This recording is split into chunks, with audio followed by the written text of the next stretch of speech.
At last, Medview flight arrives from London, shifts departure time again.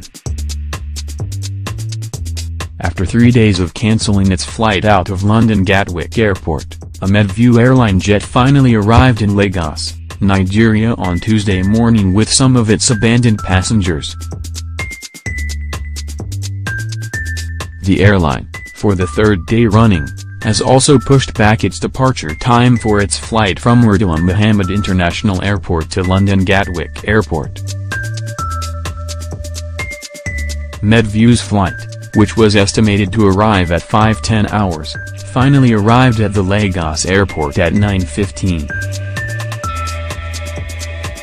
A source close to the airline confided in our correspondent that only a few of the affected passengers returned to the country early this morning, while others who were originally scheduled to depart London last Wednesday are still stranded. Medview has yet to explain why its London passengers were abandoned, but our correspondent gathered that the airline used a wet-leased aircraft to transport some abandoned passengers on Tuesday. One of the affected passengers, who identified himself simply as Olawale, spoke to our correspondent about his experience with the troubled airline.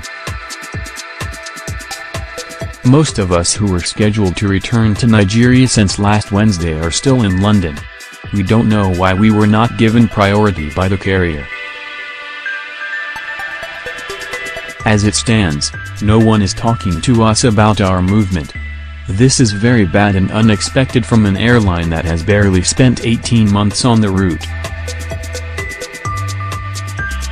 Last December, some of us who were supposed to travel with Medview expressed the same fate, and unfortunately now, I am caught in the web. If I return to that flight, it shows that I am a fool.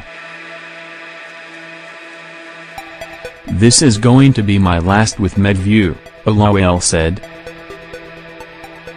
Meanwhile, the flight out of Lagos, which was scheduled to depart Nigeria at 13:30 hours on Tuesday, has once again been shifted forward to 2100 hours while the check-in will commence at 1600 hours, according to a source close to the airline. The source told our correspondent, who was at the international wing of the airport, that all the affected passengers have been notified of the shift in time of departure. The source attributed logistics to the delay in taking off as scheduled, but promised that all backlogs would be cleared by this Friday.